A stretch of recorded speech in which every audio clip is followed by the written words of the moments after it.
go. What is going on, Cover One crew? Welcome back to the show. What a Thursday night contest it was. Oh my goodness. Man, it's nice when we get treated to football like that. The Bengals and the Ravens, what a game it was. Jamar Chase, Joey B, Lamar Jackson, they all set us up extremely well for this week's fantasy totals, no question. But what we talking today, Boomer Bust week number 10. My predictions this week for booming, who's busting, who's not going to do the business. And of course, I got you covered on Saturday for start sit. Like always, let's dive into those running backs. Breece Hall, number one on my board. New York Jets. Okay, I get it. They're taking on the Arizona Cardinals this week, and it is a decent matchup, no question. Jets are definitely making a call to keep their season alive last week, showing a lot more dedication. That is to, feed a Garrett Wilson and a Devontae Adams over sticking to that ground game with Breece Hall. That is a little bit of a concern at this point because they want to get that pass game moving.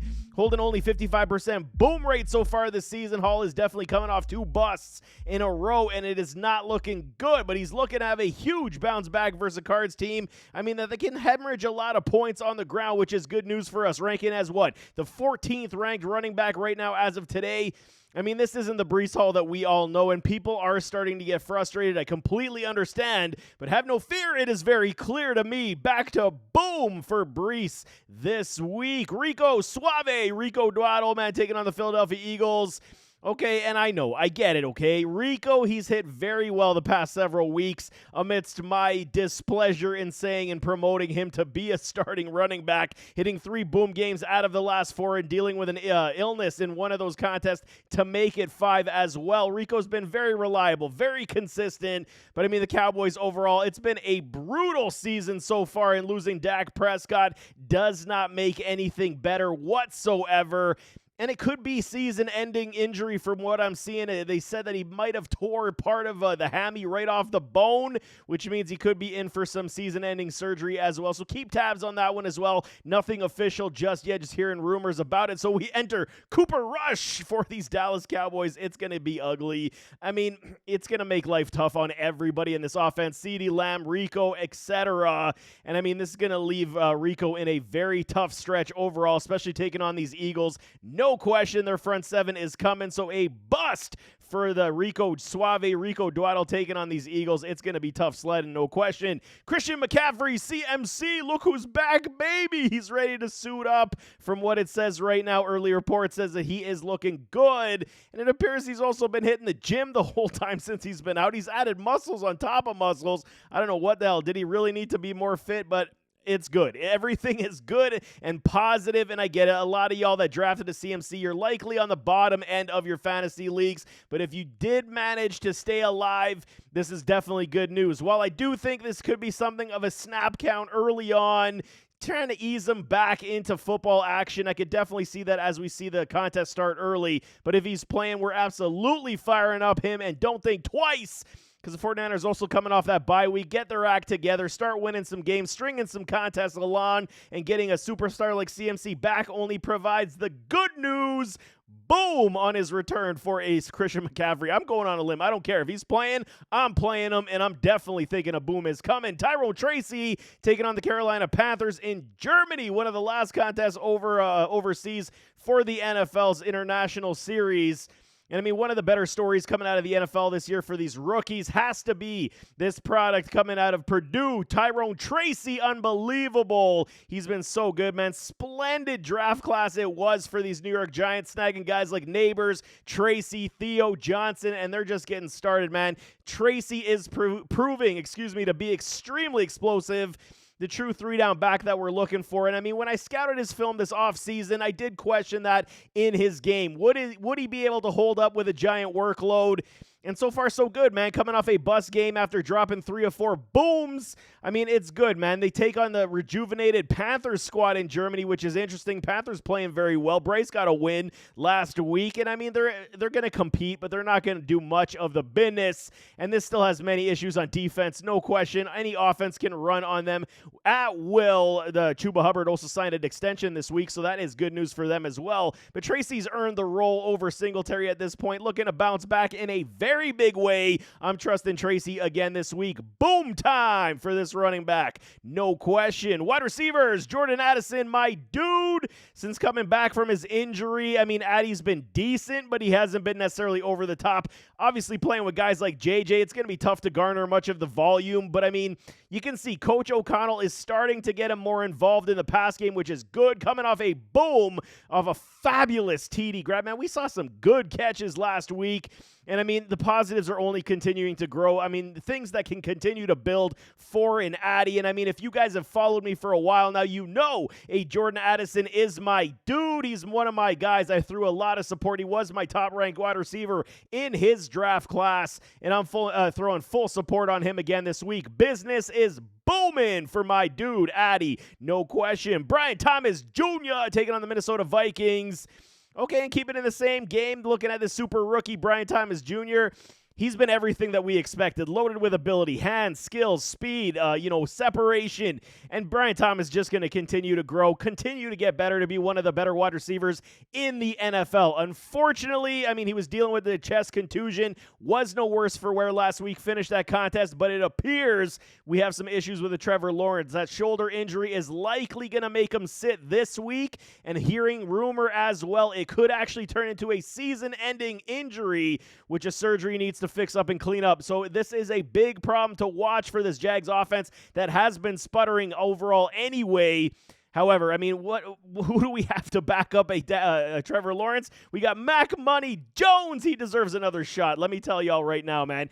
I always liked a Mac Jones, okay? I think he got done dirty in New England. It just wasn't the right fit for him. We'll see if it is here in Jacksonville as well. And don't forget, Mac balled out in Alabama, feeding guys like Smitty and Jalen Waddle time. So I'm telling y'all right now, this could be good news for the pass game, for fantasy football productivity, at least for Brian Thomas Jr. But as for this week, it's going to be very tough versus the Vikes defense, and Mac coming off the bench cold. I'm calling a bust this week for a Brian Thomas Jr. Don't like it whatsoever.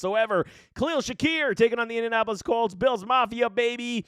And, I mean, if you watched any amount of Bills football this year, what's the mantra been since the offseason? Everybody eats, and Josh Allen definitely staying true to form in that respect, feeding the football to anybody who's open. Trading for Amari Cooper hasn't necessarily borne fruit just yet, but, I mean, the evolution of Keon Coleman is also starting to begin to bear some goodness, and we do like that as well. All these are positives. I mean, because Khalil Shakir has once again shown that he's just a force on the field, man. Glue-like hands, breaking NFL records, with most targets without dropping a pass. He's just killing it right now. He literally reminds me of another type of Julian Edelman type of player in ways that he can make Yak look so easy, gliding through tacklers. I mean, he's just unbelievable. Even still, okay, the target share is still a problem here in the Buffalo Bills offense. Here for Khalil Shakir as well. Only 50% on that boom rate right now has us all wanting more, including myself. I want to see more, man. But, I mean, the issues right now, dealing with injuries, Amari Cooper, Keon Coleman,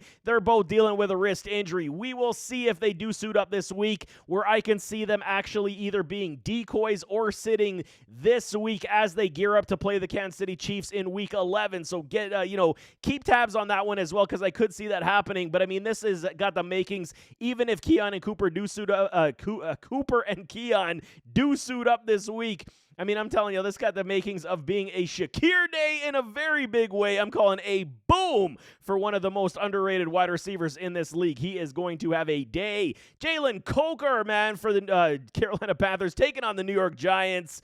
And right now, I mean, his boom rate, obviously, he's just getting started, man. 16%, it is not high. But, I mean, jumping on a limb here, I am doing it, okay? I'm looking at these Panthers. I'm looking at, how they're playing. They feel and they look rejuvenated, which is good. Jalen Coker, he could have a very strong day, man. Trading away a Deontay definitely opened up the door, and everybody expected him to boom last week. Did not happen, and I wasn't shocked. I told you I'll be, temper the expectations, but now because it flopped last week, you got to believe this is the one we're going to say he's going to choose the high-risk, high-reward play. This week, I'm leaning to definitely faith in the fact that his role will increase, taking on the Giants on a team that's definitely anemic at times, can give up a lot of big plays, even though that defensive front is so good in New York, and they're going to come after Bryce Young with the bum rush. We could see a lot of garbage time productivity toss-ups to this rookie, maybe a TD as well. I'm going on a limb calling a boom for a Jalen Coker, so all the Coke heads out there can be absolutely happy. That's his nickname, by the way. Don't do Coke. That's not what I'm saying, man. Tight end Sam Laporta taking on the Houston Texans. Finding successful tight ends, I'm telling y'all, it is a big problem every single week. Very difficult week in, week out.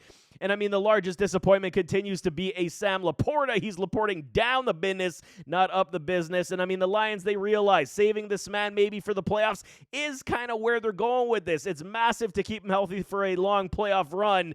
So, I mean, getting him hurt for overuse while they're winning by 40 points, using everything in their, staple to score points, but, the punt returns, kick returns, defense, the run game is killing it. Why use Sam if you don't have to? That's kind of how you feel this season has gone for him so far, and they also get J-Mo back. But, I mean, this week, we got a dandy of a show, man. Lions versus Houston. We'll see how they do go. I mean, Nico Collins could be back, which would uplift a CJ Stroud, which would uplift this game that much more. And I got to believe Laporta is going to have a bigger role this week, playing guys like Petrie, who is one of my favorites, so good at the safety spot for the Houston Texans, but he can't get lost covering faster tight ends. And, I mean, he's becoming a risk every single week to play a Sam Laporta, but my trends are saying the time is once again, it is boom for a Sam Laporta this week. I am absolutely firing him up, man. Kyle Pitts taking on the New Orleans Saints. Things look better in the Bayou. It is not good, man. Everything, though, we wanted from Kyle Pitts since he came into this league, it's absolutely starting to finally pay off and look good, man. Kirk O'Chain's finally finding the guys on the regular right now. Found some chemistry. He's looking good. And, I mean, Pitts has been a massive benefactor from this improvement overall. I absolutely love it, man. Having, 55% boom rate this season. It is nice. And, I mean, what are we going to say? We should be throwing parties right now for that number because Kyle Pitts couldn't even crack into that 20% boom rate in his short career so far. So I'm taking everything in the positives right now. Taking on the Saints, who just fired their coach, traded away a Marshawn Lattimore to the commies. It's not good in New Orleans right now whatsoever. Kirko, he should be able to continue to spread this ball nicely. And, I mean, also, Drake London's dealing with that hip injury as well, which could keep him out of this contest, which would be good news for Kyle Pitts. But even if London does play, he could be that, game-off decoy as well. I mean, this is a huge thing if we're talking Drake London's going to be the decoy pulling coverage, while Kyle Pitts is going to be the one getting a lot of the target share, where the Darnell Mooney coming off, a bust game after booming in the previous 4? I'm telling y'all, back to boom this week for a Kyle Pitts here in Week 10. Pat Freiermuth, the Moot, taking on the Washington Commanders, the Commies. Okay, and I can always admit when I'm wrong. The Muth was one of my sleeper tight ends at the ADP values this offseason, and I mean, right now his usage has been so bad, I just cannot support it anymore. Basically, he's an afterthought in this offense right now, and I still don't understand what the Steelers are doing in this regard with Dangerous. I mean, he's playing very well right now, coming off the bye week. He should be finding the Muth on the regular, and I don't understand, but this is a perfect opportunity for the Steelers to use this man once again. Use him in the red zone. You're using Washington. Everybody but the Muth. I don't understand.